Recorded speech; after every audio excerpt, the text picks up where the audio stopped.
All right. Good morning, everybody. We have a very special program today. Many people who know me for a long time know that I've been a very big proponent of the Maglev program.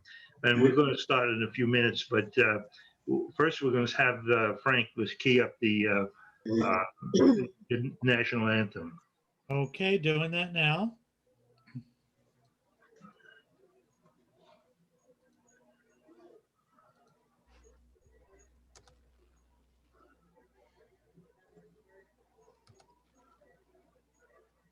Come on, play.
It was good.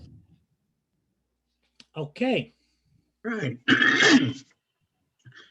Well, good morning, everyone. We'd like to recognize our major premium sponsors: Louis Joe's, Avalone, Aviles, Gershaw Recycling, Cavanta Energy, and National Grid. These prestigious organizations are committed to the community they serve in many ways, and we appreciate that they are committed to our mission.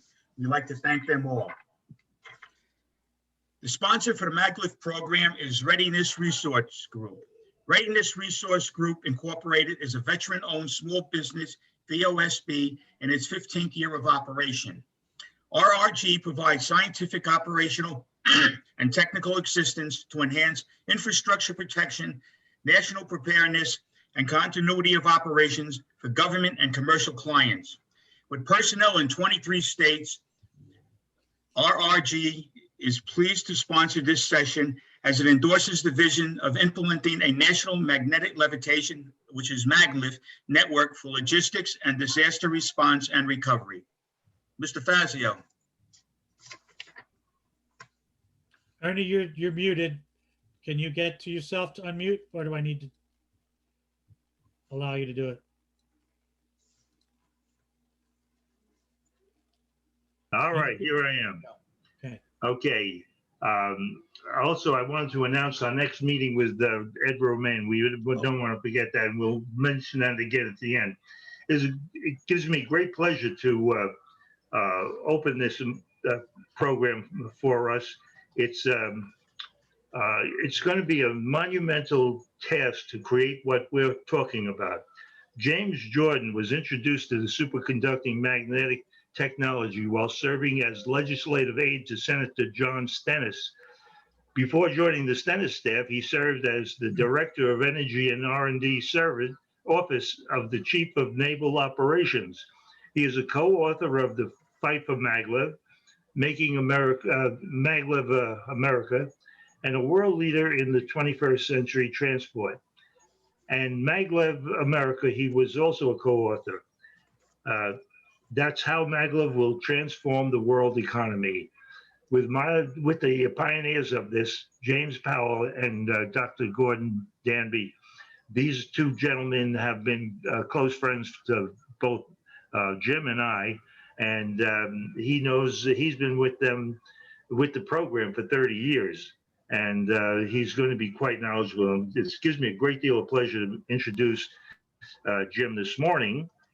And so you're on, Jim. And what you will like to do is get your opening remarks and maybe get a couple of diagrams and things like that. And then we'll have the opening session on the question and answer period. All right. You're on. Am I heard, everyone? Yes. I'm off mute, right? You're off mute. Okay, well, thank you very much. Well, look, first of all, I have to tell you, I'm a naval officer for 20 years in the Navy before I joined the Senate staff. And my main area of interest has been energy. I was coded as a petroleum person back when the world was first created. And the Navy, eventually I ended up, after going to Harvard and all that kind of thing, I ended up as the director of the energy research program for the Navy. So that's my background and my expertise. And as a result of that, during the 70s, we had a horrible energy crisis, if anyone can remember that. But I was called to the Senate to then Senator Stennis was chairman of Armed Services and also chairman of the Appropriations Committee. And I went in as his advisor on energy, wrote a speech the first day I was there, the first 3 hours. He delivered it and we hit it off. And then a couple of people, General McDonnell, passed away on the operating table, and after about a year, 9 months, I became the appropriations person that is the money guy. As a result of being a money guy, I was invited by Senator Moynihan to his hearing and his ideas, and he was chairman of the Transportation Committee, to listen to his ideas. And one of the ideas was the idea of use of maglev, which I never heard of. And then he introduced to the audience, and they gave testimony, Jim Powell and Gordon Danby, the two inventors who were at Brookhaven Lab on Long Island, all of which I knew about Long Island, about Brookhaven, but did not know them. But I was fascinated by the concept. And now it's fascinated why I was fascinated with the fact it was so energy efficient. It was like 1/13 of what a standard electric motor uses in doing this. And then Pat Moynihan had this idea that he pronounced at the meeting of using the rights of way of the interstate highway system to do this kind of thing. Now, I was in the resource development business. I'd put a 7-state canal in, that kind of thing. So I was familiar with how rough it is to try to do anything in this country when you're interfering with what the public perceive as their rights. So he came up with this idea of using the rights of way of the interstate highway. They pronounced at the meeting. I, in fact, wrote about it in the book, which I thought was the greatest idea I'd ever heard in a long time. And then the maglev things sounded good. It looked good. The energy efficiency was, so I recommended to my boss, who was chairman of appropriations. So it passed the Senate eventually with a bipartisan basis out of the committee and also out of the Senate. Then the bill that Moynihan put in, which was to develop this technology, catch us up to the world, and it went over the House. The House committee killed it because the airlines and believed it. Now, they weren't only the airlines, there were a lot of other people concerned about this, and they opposed it, and they couldn't get out of the committee. And I know the chairman, we talked all the time, and I said, but this energy efficiency slide here is the thing that influenced the fire to me. If you could just look at that maglev on the right-hand side, that was like stunning to me. And of course, I'm giving you the diagram, the graph rather than showing you the tables. But when you look at the efficiency of this system, which once you get an electron rolling in it, in a superconducting material, it keeps on going with no further inputs. So it's a magnificent idea if you can make it work. So that's what got me fired up in the very beginning. And I still think, all things considered, we need to do this kind of system, period. And Moynihan's idea still is a great idea. And not for the reasons that might think. Most people, including Moynihan, was concerned about passenger travel, going faster. And it is great to be able to go to New York in 45 minutes and from DC or to Boston in an hour and a half. It's really, there's something. So the idea of traveling as a human being is in a smooth ride, no wobbling or anything, riding on top of a magnetic wave.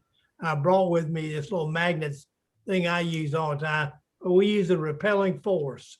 See these magnets up here, they bounce around, and that's the way the thing rides very smoothly, 4.5 inches above the guideway. So that really, and the Germans, by the way, were going strong, and they have an attractive force system, which really attracts it up against its iron bar. And that thing has to be very accurate because it's about 2 centimeters difference. So the German system called Transrapid, it was being demonstrated in Germany, was inferior in my view to, and I think anybody really thinks about it, to the Japanese system. So we stayed with this Powell and Danby patent, which was done in 1966.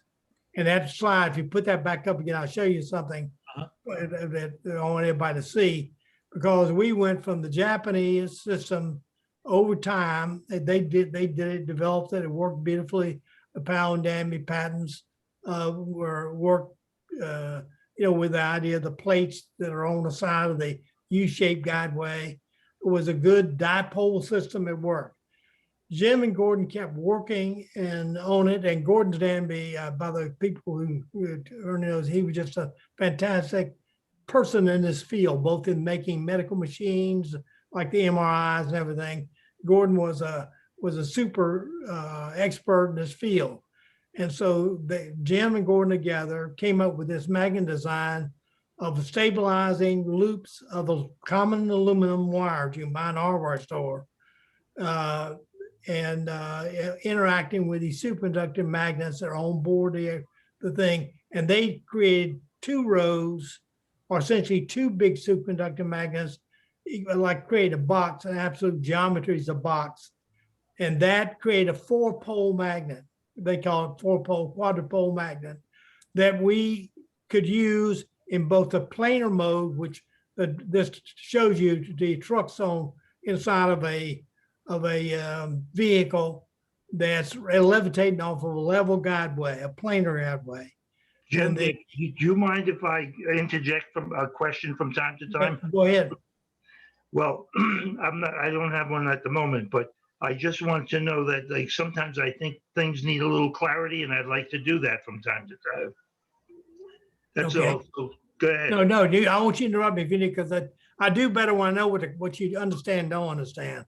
But Well, this particular system, what the beauty of it is that if the train moves, the forces of gravity pull it one way or the other, or from taking a curve. You have to be a little bit in the physics of, like playing a child's game of slinging each other like with a rope. Those forces, the centripetal forces that occur when you go on a curve and all, or wind blowing like crazy, or you're in the middle of a storm, when it moves a little bit to the left, just a little bit, I say a little bit, like a millimeter, the current increases on the other side and cause it to bounce away again. So it compensates itself through these things that we call figure of 8 coils. There's 2 of these loops that are shaped like a figure of 8 that are embedded in a polymer concrete panel, and that goes on the side of the guideway, or it goes on the side of the railroad tracks. And either way, the train behaves like it's supposed to behave. And again, the train, the vehicle, and I'm trying to avoid using train because it doesn't carry a bunch of cars with a big engine. Each vehicle is full of the power system. Oh, So you put 100 people on there, and or you put on a couple of trucks or one big truck, and move it along at 300 miles per hour. The Japanese average speed. The Japanese broke the record with 371 miles per hour in that system. And now I was impressed with what the Japanese had done. And so was Gordon, and so was Jim. They invited them to the Japan and gave them gold medals, that kind of thing, by being the inventors. And they worked like crazy, the Japanese did. Now, the problem is, I proposed right away the natural thing, which is let's combine forces. You guys upgrade your system to what we have. So I made that proposal to Japanese Railways, and they said, look, we can't do that. We are government. I said, so what? Because that didn't make a lot of sense to me, but it did to them. They just couldn't. I said, we'll just go 50-50, and we'll develop this and share it with the world, because they've done so much work. Now what's happened is they've privatized in Japan, knocked off the government investment, and now they came and hired some lobbyists, $50 million worth of lobbying with a former congressman, this kind of stuff, and they're doing a little test trip down in Baltimore. You know, And, I'd like to talk about the quality of the ride. I think that's Yeah. what's really important to people who would be using it. I was on the train on the maglev that the Japanese, not the Japanese, but the Chinese built. Was a Siemens product, Right. and we were doing 274 miles an hour, and it was quieter than my living room. Right. And it was smooth. You could walk around the cabin without any stress at all, and so different from an airplane or a conventional train. It was no comparison. However, that particular system ran on a 3/8 of an inch to a half inch cushion of magnetic field. Ours runs on 4.5 inches. Now, Right. the difference is, and I think you'll bear me out on this, is that we can operate in all kinds of weather with that kind of clearance.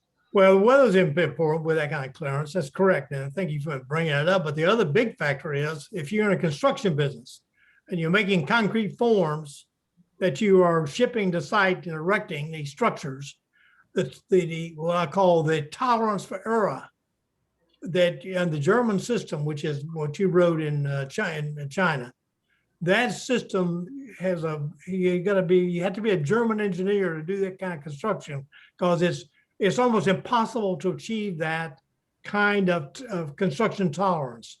So our guideway, and one of the things we advertise, and we just in fact wrote a petition to on comments on the draft environmental impact statement, is our system is much lower cost to build. That was what Jim and Gordon went after, was to come up with a lower construction cost than the Japanese had, and also to give it more capability and more versatility by letting it carry trucks. Because then the problem in the United States is not moving people around, believe it or not, it is not a problem. I tell the people, if you want to really take a good trip to the West Coast, for God's sake, grab an airplane. But the point of it is that if you're commuting and you want to ride smoothly and easily and comfortable with yourself, the Maglev's a good way to do it, because you're riding, you're not physically contacting the steel wheels. So there's no noise, no friction, no nothing. But the problem is right here on this slide. We have a logistics problem in this country. We are all over the old railroad freight thing I grew up with is over. It's now delivered by trucks. And trucks are, if you get around DC or New York or any of the population centers, it is loaded with trucks delivering goods that we consume in our apartments, in our houses, wherever we live. It's just one of those facts of life that we've got to face. And they project by the middle of the century, we're going to be in deep trouble. We're not ready. We're not ready. And so we've got a lot of our scientists. I'm not the research director for the United States. I wish I were. They are all hopped up and excited about automated trucks that are going with no drivers, going to run around, cut the cost in half, because we don't have to pay a driver. wonderful, wonderful, but it doesn't solve the congestion problem in and around these cities. I live on the Beltway, so I know it's miserable. I take an hour and 15 minutes to go 10 miles to get to the Washington Monument where I go to work at the Capitol when I do it. That's the crazy thing. The congestion is crazy and it's dangerous. It kills people. The death rate is only exceeded by COVID. The rate, I'm talking about rates. We are killing, in terms of years of life loss, we are killing a lot of people and we are maiming a lot of people, and our healthcare costs resume from the fact that we're doing that. Now, the other thing is the current trucks, now someday they're going to be electrical, but right now they're diesel. And so the diesel particulates and the rubber tires getting chewed up on those things are putting particulates in the area that just a hair too large for the microfibers in our lungs to handle it. I didn't put that slide in there, but based on good studies out of Columbia and out of Harvard, it is not good for your health to breathe these diesel particulates into your system, because what we do is your lung tries to kill it and it can't close up totally, the little microphages in your lungs can. So it sends out toxins, and the toxins kill you. They're going to do you One of the in. things that we talked about was the use of the maglev in a subway. If you go into a subway in New York City, you'll see brown stains on the wall. That's brake dust and steel from the wheels. Exactly. And that's in the air. You're breathing that in when you're in that subway. Right. With this system, you're not producing any of those particles in the air. Yeah. And maglev can operate at 60 miles an hour, or it can operate at 300 miles an hour. Right. It doesn't have to be a high speed. It needs to be. No. You know, if you're stopping at every stop every 5-10 minutes, you know, you're just not going to make 100, 300 miles an hour. It's crazy because it's not going. It's not it. But the idea is you get a very smooth, no contact ride, or no steel contact ride. You don't get any grinding, and the main thing is you don't break. You don't break with a physical touch where you got a brake pad against a drum, against a disc. So we stop electricity by reversing the current. The current, we change the polarity of it as it comes to a stop. And so that's the way, this braking system works. And one of the better questions I had for the chairman of the Appropriations Committee just not too long ago, Thad Cochran, who retired, but he said, well, just tell me how it stops. I know how it goes. Tell me how it stops. And I said, so I had Jim do a paper.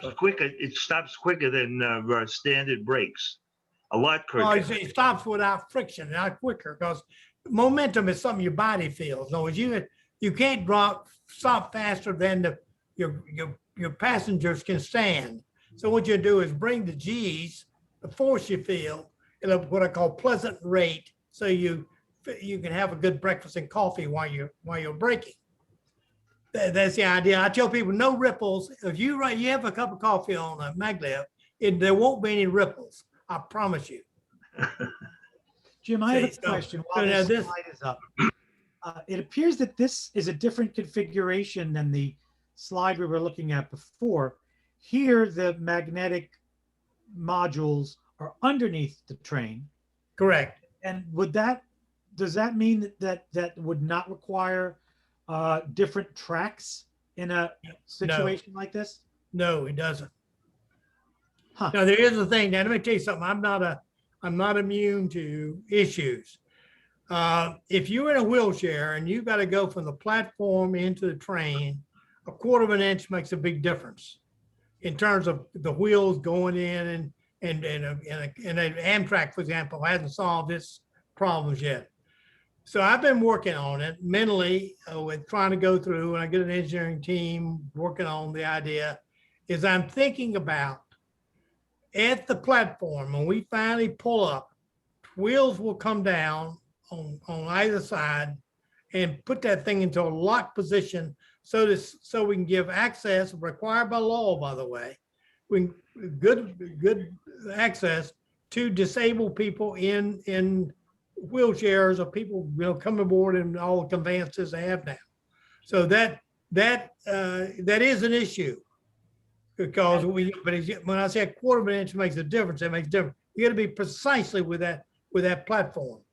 And then what about the height of the subway tunnels themselves?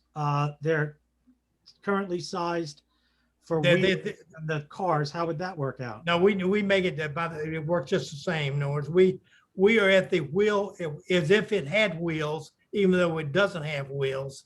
In this diagram you see here, it will be at the same height as the wheels. Okay, so it's the same. So Right. theoretically, you could take the same size factor, the same form factor of a train, and fit it in the same tunnel. Exactly. Maglev transport rather than train, or in addition to train. Right, and you raised probably one of the greatest things of the whole thing. And I tell people, this train, this now we're getting ready to say third generation, but Jim and Gordon's idea allows us to use our existing tunnels and our existing bridges that we currently use for railway tracks because it operates on standard railways.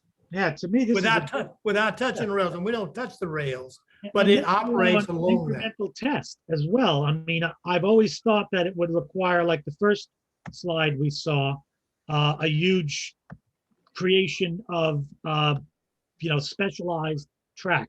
This Right. appears to me, this would Yeah, take. this is the open countryside. This is when you're out and you're out movement. When you start moving into a metropolitan area, you then come down gradually onto conventional rail and go into the new Monahan Station in New York or into the Union Station in DC. You just move into that station, existing stations, along with the other trains that are there.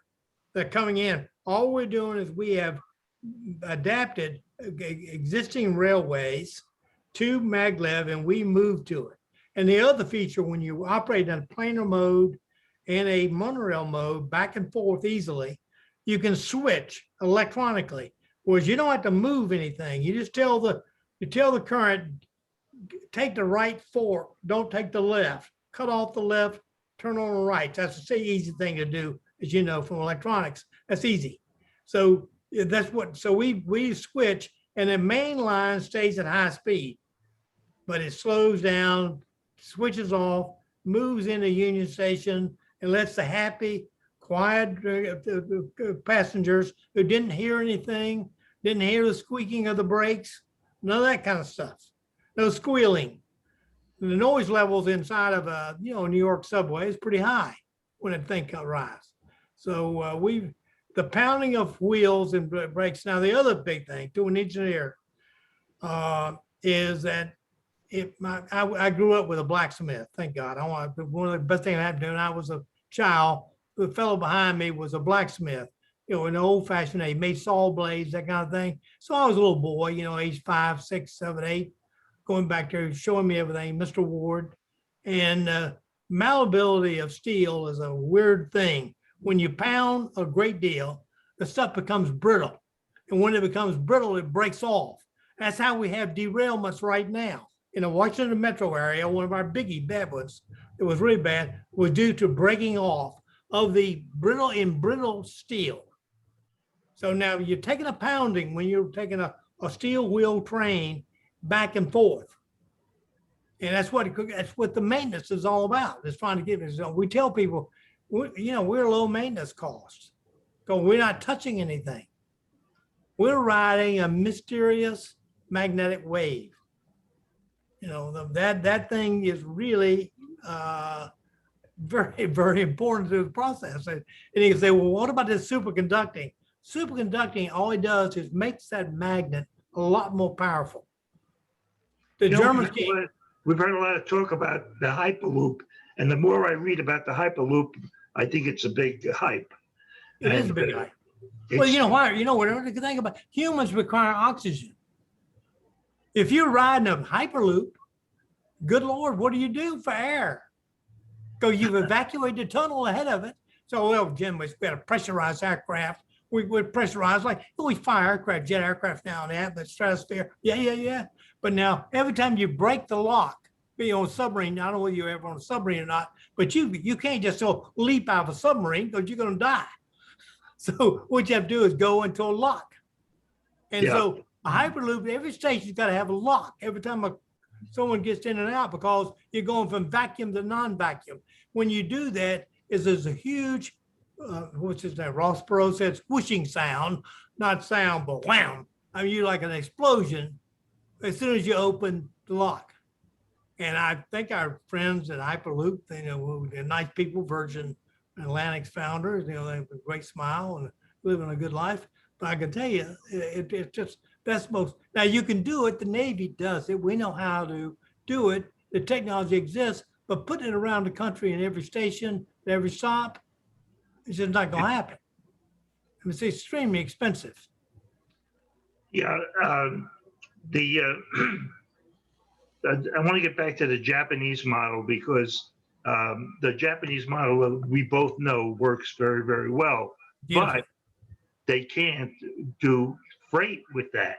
Can Right. They cannot.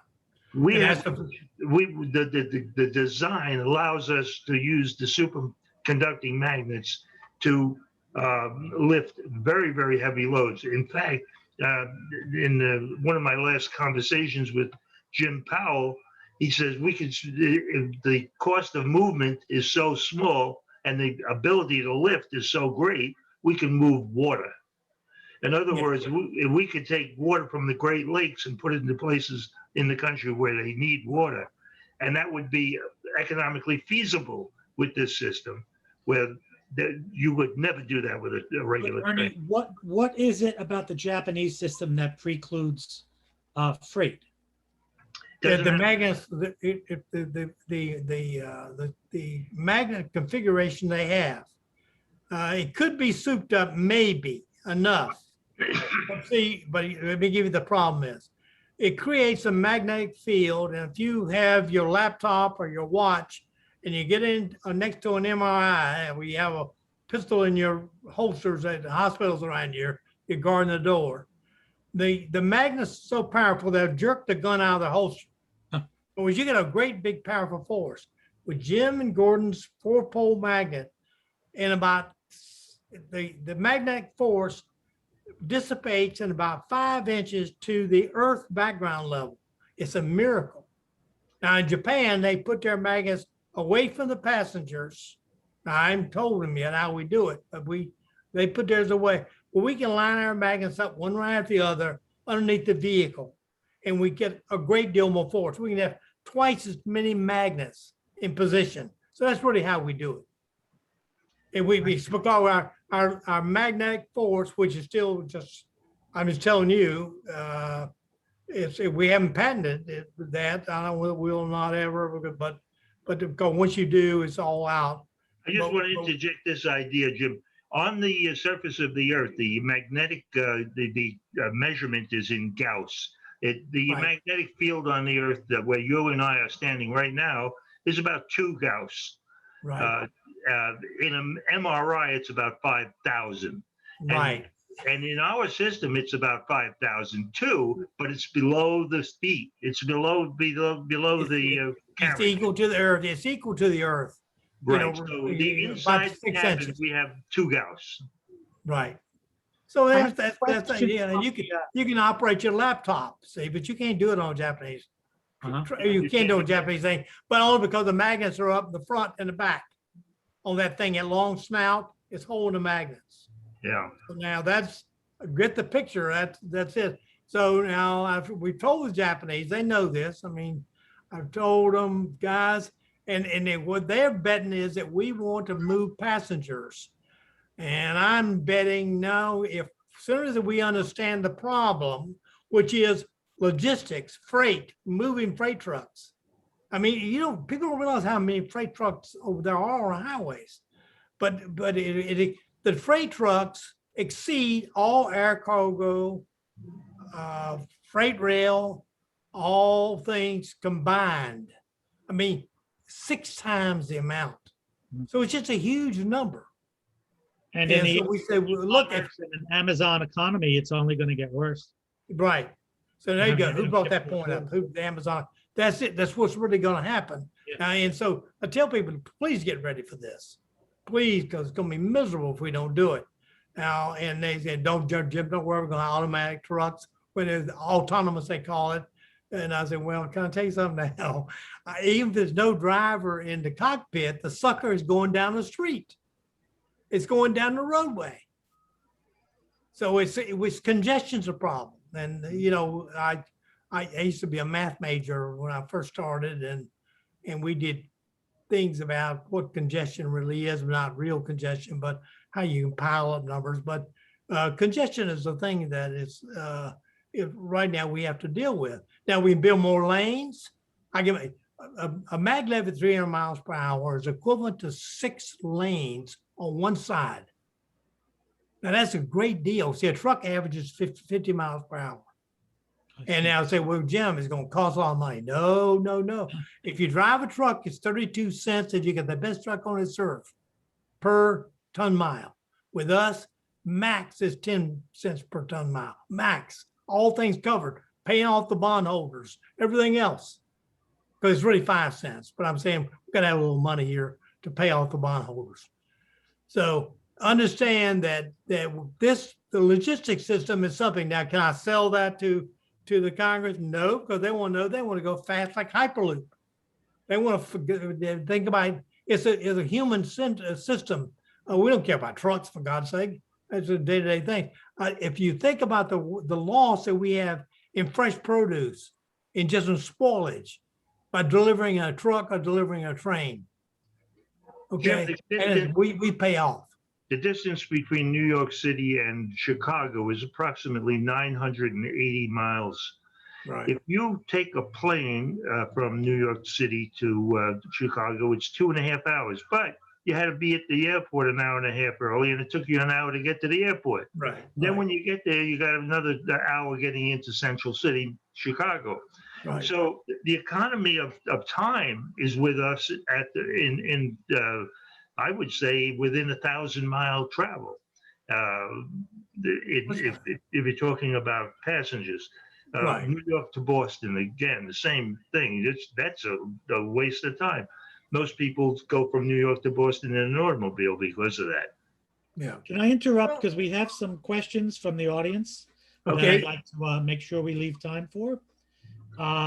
A. Vitters asked, has there ever been a pilot of maglev in the United States? No. We've had a couple of, there's a, Tony Mars has a American maglev thing that's being done down in Florida. It's based on the German system, the transrapid system, the same thing, the attractive force, same configuration of magnets.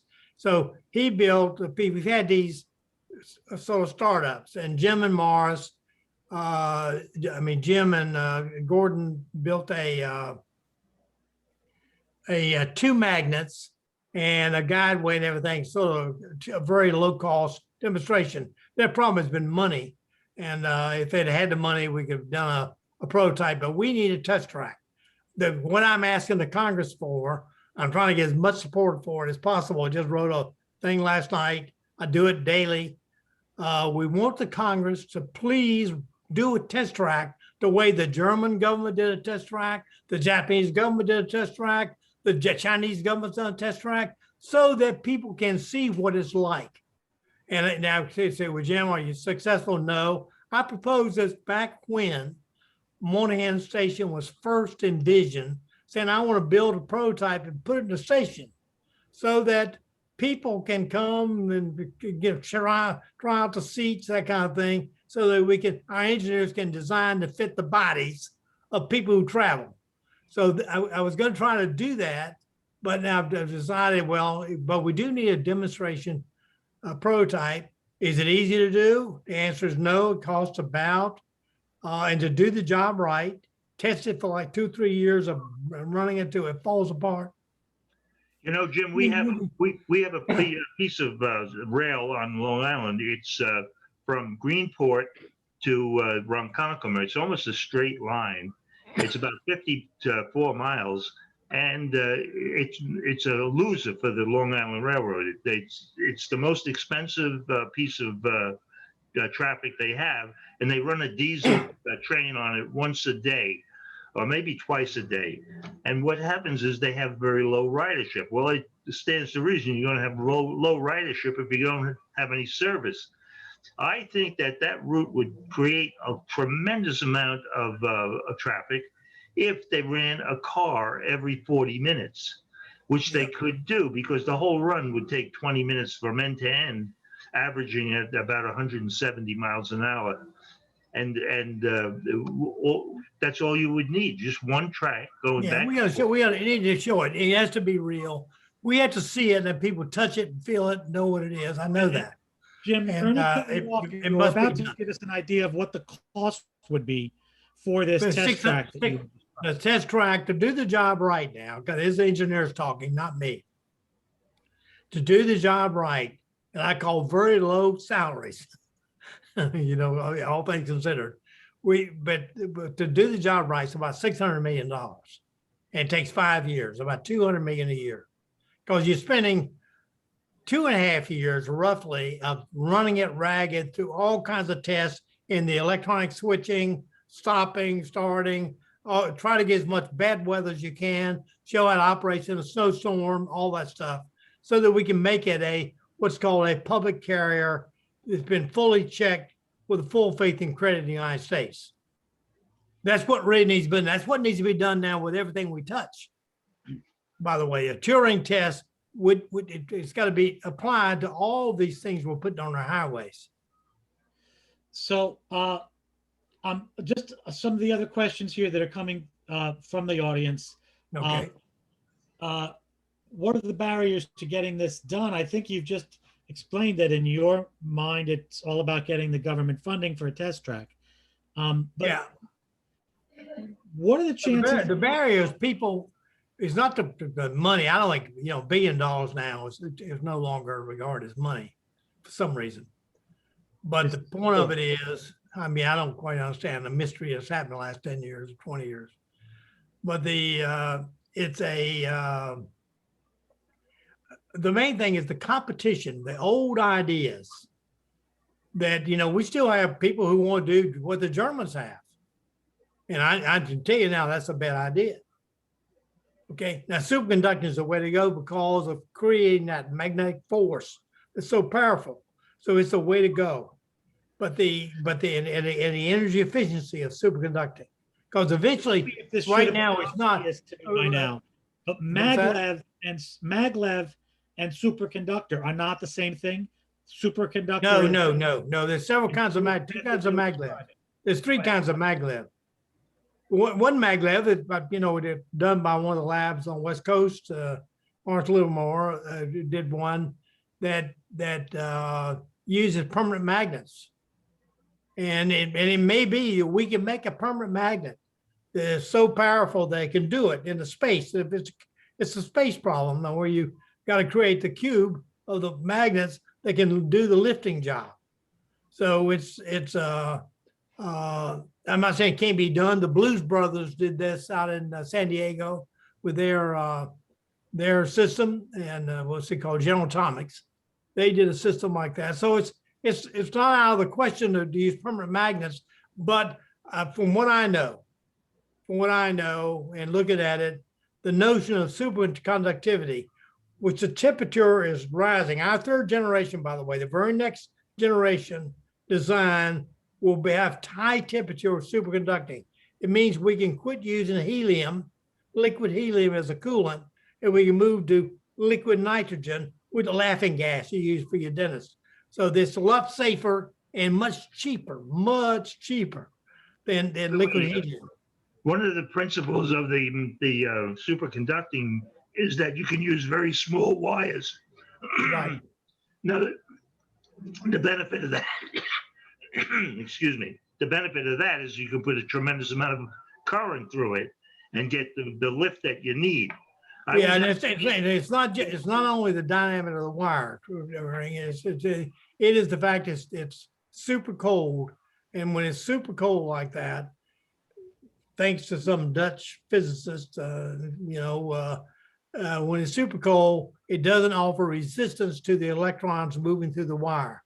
So once you give it a shot of electrons in the current, then they keep going on and on and on because there's nothing to say, heat up, slow down, heat up, create some friction. There's no friction inside the wire.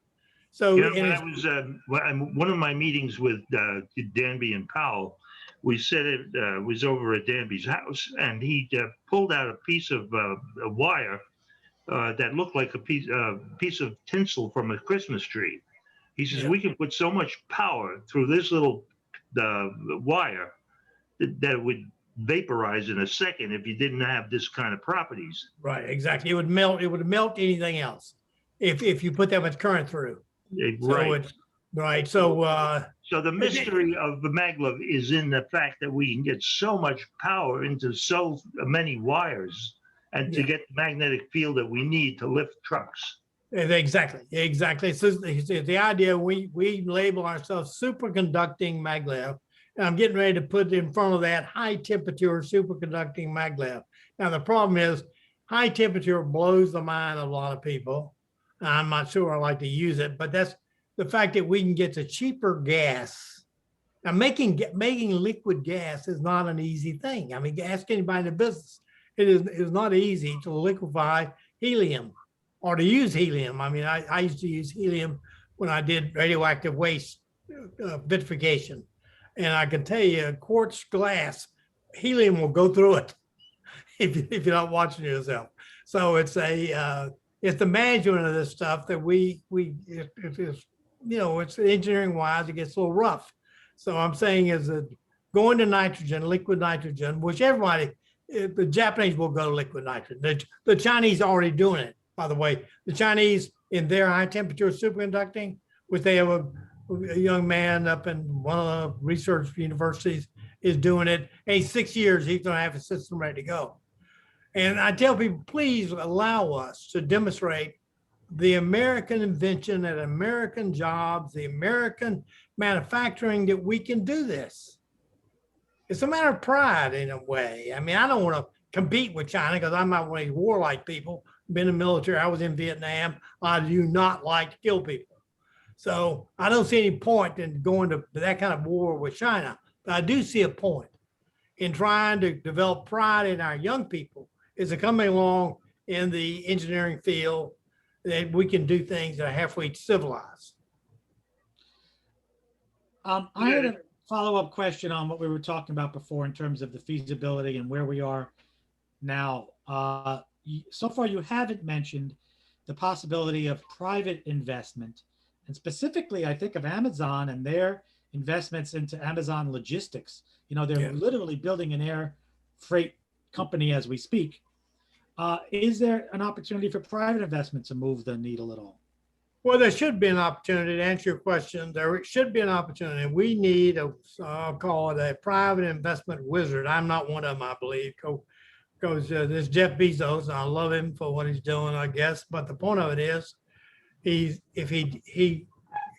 trying to go to Mars and this kind of stuff. And I say, for God's sake, get your mind right. If you got all that money, put it in something like this. Invest in these scientists and engineers doing this job on something that's really useful, like they would help your business out. Do you know if multi-billionaires have had the chance to evaluate maglev? Well, no, dude, let me give you the rules so you know the rules. I called out to Bezos' office and I said, look, how do I want to communicate? And they said, whatever you write, don't write but 6 pages. He will not read past 6 pages. I said, okay. So we wrote a 6-page proposal. I thought it was pretty good. I mean, my best penmanship out of North Carolina, my mother's tongue. I threw that in there to 6 pages, but no acknowledgement, no nothing, no, nya. I did the same thing with the I remember being on the phone with a guy who now is doing Hyperloop, trying to make the pitch for this to Hyperloop. And I thought, well, there's something wrong here. It's how I'm communicating. So it's really sort of you got to know the right person, the insider game for getting them involved. Now, I know people like Goldman Sachs. I'm the vice president of Goldman Sachs. Now we're meeting together regularly, he would say, Jim, this is the greatest thing ever created. He said, you can't. So he put me with all his experts. The expert said, Jim, we love this. We love this. If you want 20 billion, 40 billion, 60 billion, we got it, all you need. But you got to get the government to approve it first. How you like that?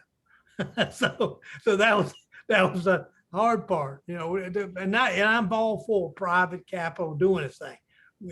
Now, in a way I am, but do I want the private capital to own the highways of the United States, like the toll roads that we have now, where Australia seems to own half the United States? I'm questioning the wisdom long-term of that. I like the idea of public roads, I don't like public freeways. You know, so I'm a little mixed emotions, but I've only got maybe 10 more years to live.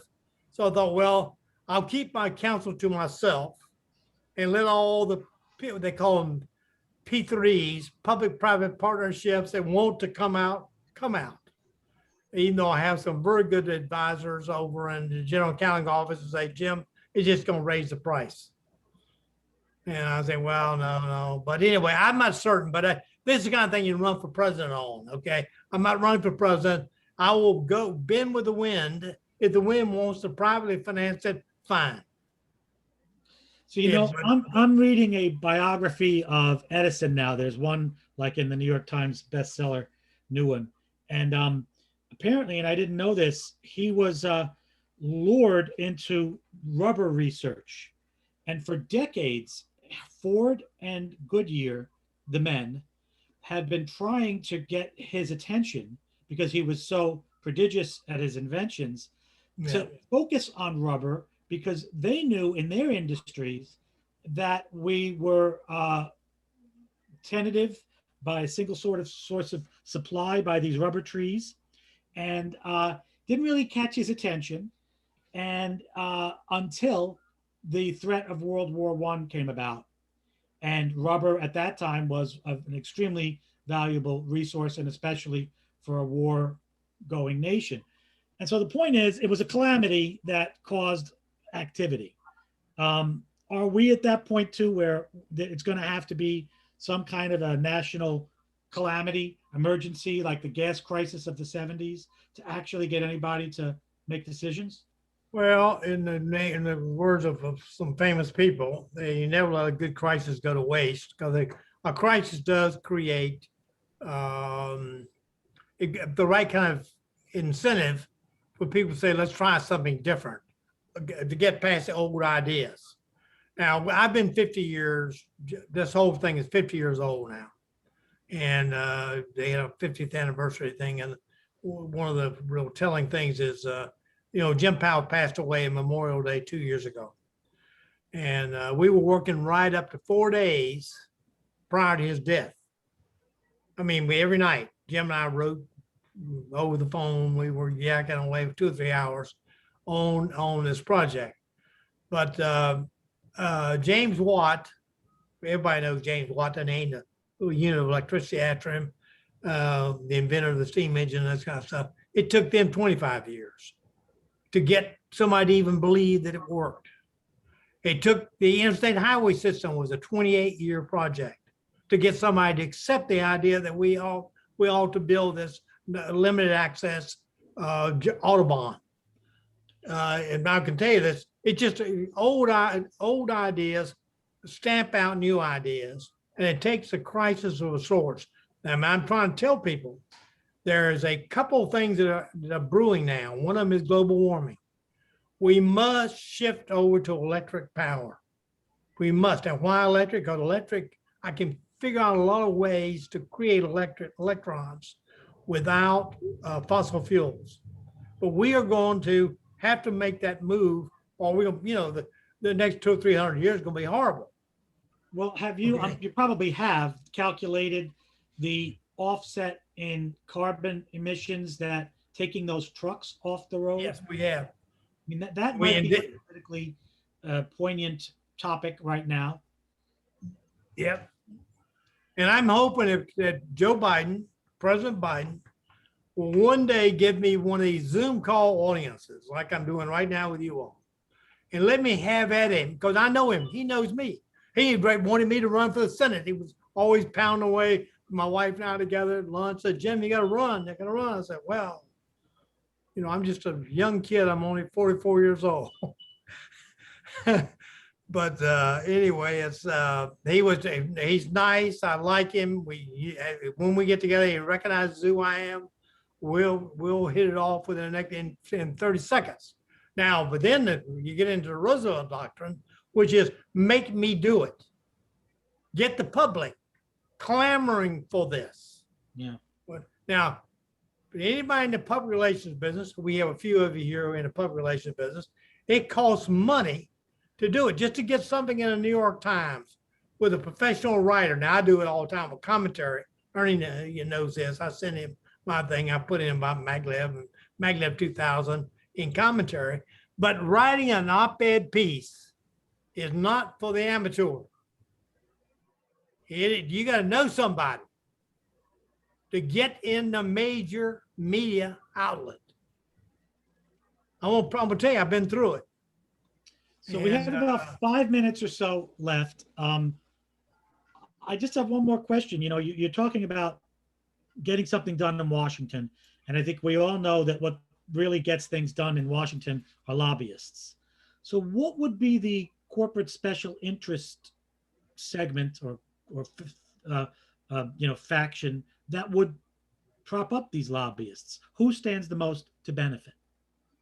Well, the American people are going to benefit a great deal, but the question is, they don't hire lobbyists. They don't hire lobbyists, so that doesn't count. But the people who hire the lobbyists, the natural ones, if they could persuade them, is the cement industry. The biggest single product that costs the most money is the structural concrete. Is that right? The concrete industry all be crazy for the Maglev. The structural compound where you prefabricate it. They should be for it, and I think they are. They should be the ones who put up the money, because we're going to have to build about a couple dozen plants around the country. You can't ship these big 100-foot beams, 72-foot beams to so far on the highways. Those would be U.S. jobs. Jim, I wanted to suggest that maybe the trucking industry itself would be a lobbyist for you, because even though you're using trains to move the trucks, you're moving trucks still. Trucks got to come in, pick up the goods. I'm trying to campaign now, and I agree that truck is all to do it. But now the truck manufacturers don't like the idea of this. They like to use up their trucks. But the trucks will be off the road, so they'll last for 1,000,000 miles. They'll last a long time. Yeah. We'll end up, maybe doing shipping vans already preloaded for the last mile delivery. They arrive at the terminal. A driver leaves his children off to school, and he'll go to the terminal, pick up the load, and go make his last mile deliveries. That's the vision. And you can sleep every night if you're a trucker with your wife and with your children. Yeah. And the next day, you're a normal person, you're not on these overnight hauls that they do right now. So I've been thinking, well, maybe I would get the Truckers' Wives Association and get them organized, because they benefit a great deal by having a normal life. Okay. So now how you influence the Congress is something, but I'm a talker, you can tell that. That's a North Carolina trait. So if I could talk in public more often, I would eventually persuade everybody. Just think a wee bit about this. I'm sorry, we only have a minute or two left. Ernie, did we speak about our sponsor, the Readiness Resource Group? I don't recall that we did. Yes, we did give them a heads up, but the Readiness Resource Group has been very helpful to Jim and the whole operation. Yeah, well, Bob Coolan is great. He's great.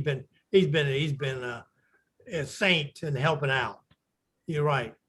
And I might have been busy doing my Zoom stuff here, so I didn't catch it. I didn't want to make sure we didn't accidentally forget to do that.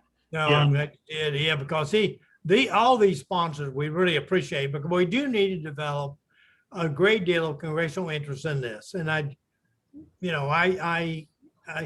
one of the problems is if you make a big strong pitch on we're going to run out of time on this global warming, the anti-global warming crowd Yeah. rises up.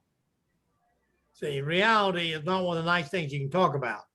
You know, Jim, I was just thinking that maybe the next move would to be to create the coalition of the concrete companies, the trucking companies, and let's say whoever else we think could make money out of this That's the key. endeavor, and create a coalition for it. Yeah. Well, have you been thinking in those terms? I have been thinking of them, but we need to do it.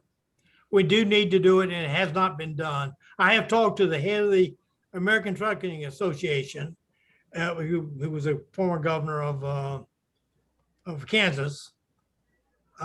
We've discussed it.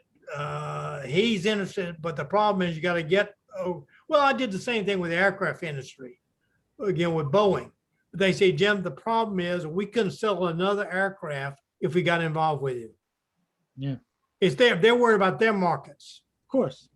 And so that it's that old competitive thing. So what I'm saying is that please government, just do me this. Let me demonstrate it. Get an active working prototype of any place in the United States, be in any place, but I need about 20 miles of long distance running to show people what it's like. Let me do that. Do it on Long Island, do it any place. Do it in upstate New York. I don't care where. But if you would do that and give me about $1 billion over time, I will have teams of people going to all 48 states in the lower 48, and we'll be planning the route, talking about this, showing slides and pictures, and we will drum up the PTA and everybody on our side. But you gotta give me the money to do it. Now I can't put together 3 or 4 people that know what you're doing to go out and not pay them a salary. You have to pay salaries. Because it's a way, that'll be the so well out of $900 million, 600 is going to be for the engineers, but 300 million goes for these route planners to go around and do a virtual route planning operation, which we know how to do now. Think these computers, and show people that you won't be hurt by this. You're going to be happy, happy, happy. Well, I'm sorry that we're out of time. I want to mention that we have posted a informational page on the limba.net website with a PDF that Jim had provided, and afterwards I'll as well upload the PowerPoint presentation. And we did record the session, right? And yes, we will. I will be uploading by about noon today. This session will be available, the video of the meeting. I want to mention that on our website, there's a way to donate to keep Limba alive. If you would consider doing that, you'll see a big donate button. And Ernie, you want to speak about next week? We have Ed Romaine back, or next 2 weeks? We have. Yes, I would like to speak about that for a moment. Look, we have a solid waste crisis. We're closing the Brookhaven dump, and Ed Romaine has been very active in trying to figure out what we're going to do. You know, getting it off getting waste off the island by rail and putting it in places where it's remote. That's part of the thing, but that creates a whole lot of other problems too. So it's a really complex problem. And Supervisor Romaine has been a great friend of progress. He is one of the most respected people on this island, and we have him as our guest speaker in 2 weeks from today. So please join us for that. I think you'll find it a very, very complicated situation that needs to be addressed. And I want to thank my friend Jim Jordan. Jim, you are a font of knowledge, and we have to start thinking of how to create the coalition that will make this happen, because it just isn't happening as we speak. And and Aaron, let me tell the friends who've been suggesting, it's obvious we ought to be doing a better job. With this COVID thing where we're operating out of these, like we're doing right now, it's extremely difficult to go have a meeting with a congressman. I mean, you cannot do it that easily. I mean, it's like a 5 phone call thing to arrange for one of these Zoom calls. And I don't mind doing it because, I mean, 10 calls, doesn't bother me, but it is not the same as it used to be. In May, I have Congresswoman from the Nassau County on our Zoom. Jim, you will be apprised of that. I want you to be one of the pictures in the frame when we have her on. And we'll see if we can make some headway with that thought process. Yeah. And we all have to think a little bit about interest. Yeah, I got a hand raised here. What was that? You saying goodbye, I think. Okay. Oh, Okay. Melinda, did you want to say something? Yes. I'm sorry. I've shut down that portion of the screen. If let me see if I can find him.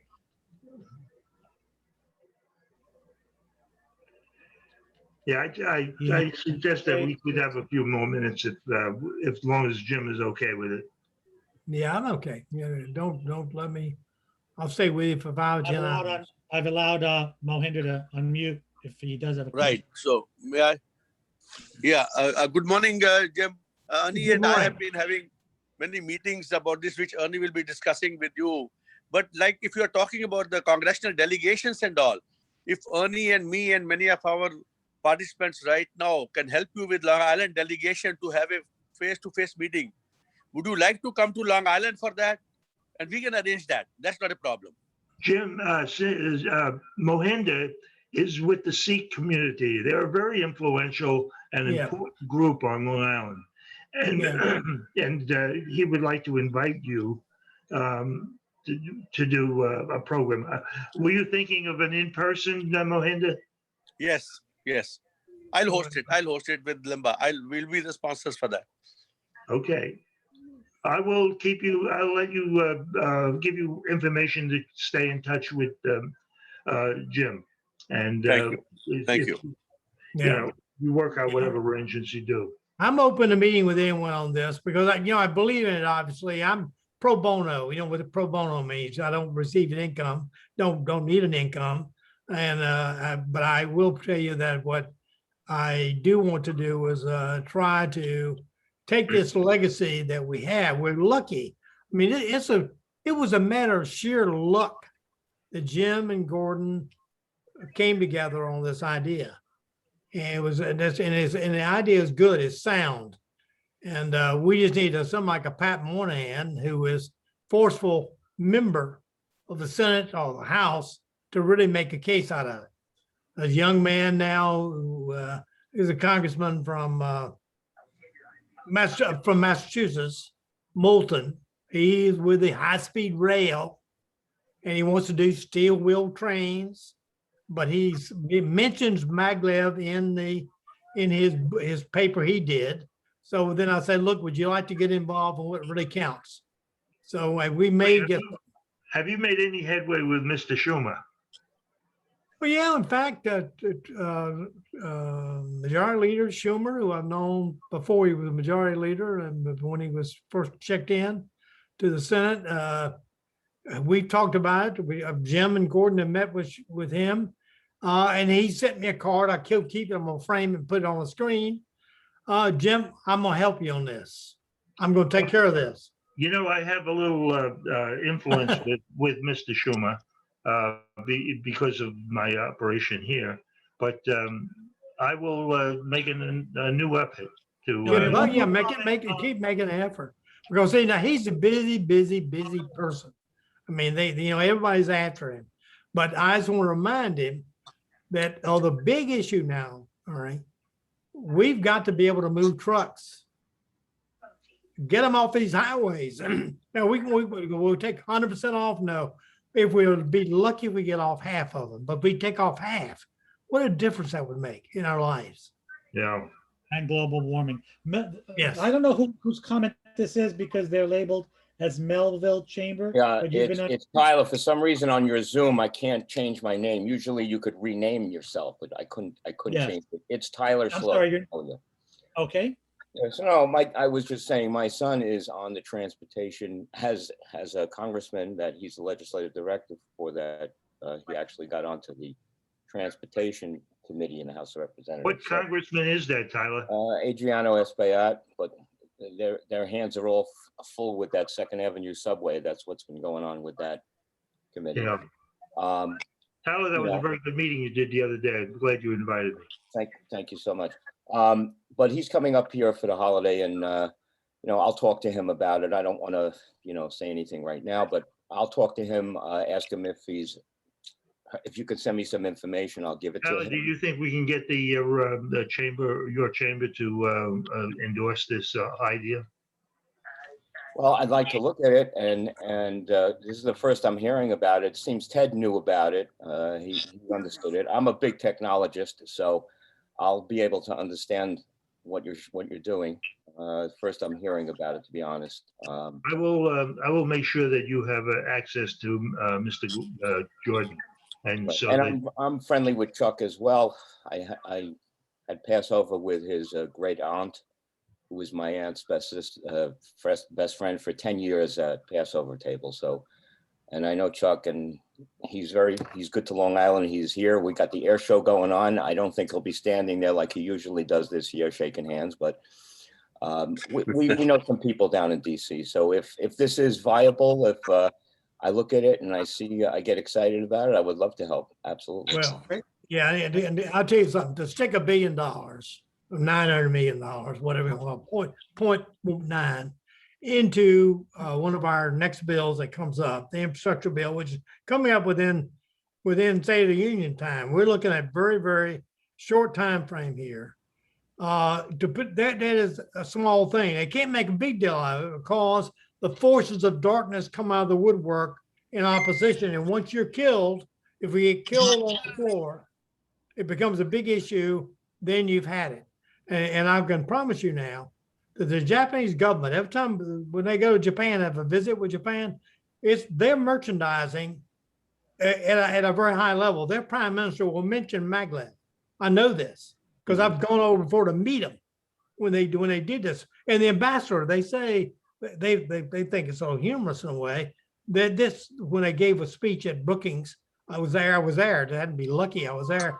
They said, would you believe this was invented by 2 American scientists? So I raised my hand and say, yeah, I believe it. So they're rubbing our faces in it. Well, I think we have to cut off the meeting. It's really been very fascinating. And maybe we have some people here who can help make noise, which would be wonderful. And Tyler, you and I will keep in touch. And I think we should bring in the Suffolk County Alliance of chambers. If they get behind it, that's a big, powerful organization. And maybe you can help me with that. I hope so.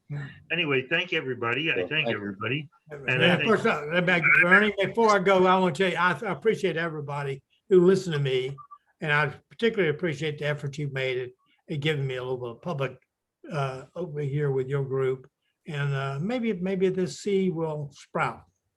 Who knows? You know, Jim, you and I are not youngsters anymore, so we have to make it happen. Oh, I have a nightly conversation with my wife. See, Ernie, when I go back to work for the government, if I do, and by the way, they'll take me back. But if I go back, I can't lobby anymore. So the reason why I retired in August on purpose, page 83, I retired. And 40 years as a civil servant, essentially, because you can't lobby, is that all I can do is write books. And I've been writing like a wild man.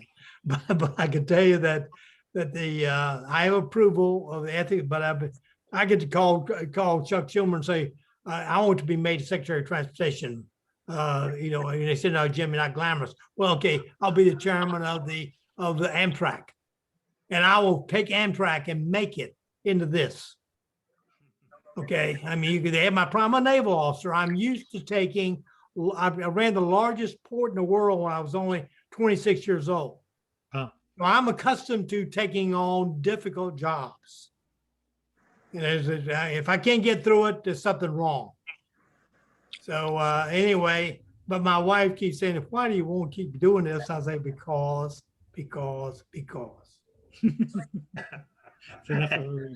Somebody says to me, why don't you give up? And I says, because there's nothing in giving up. No, it's only not. I've got to have a lady who my doctor says, you got to do more exercise. You're sitting at the computer too much. I said, okay. So I went up yesterday and looked at a bike. I want to ride a bike. so, so Thanks. I thought, Thanks, well, we'll do it. But people, I am 84, but for some reason, I feel like I'm like 40. I feel much better than I did when I was in the Navy. Must be that maglev. So I get to think there's something wrong here. I'm getting ready to claim out. But that's it. Anyway. Methuselah is my patron saint.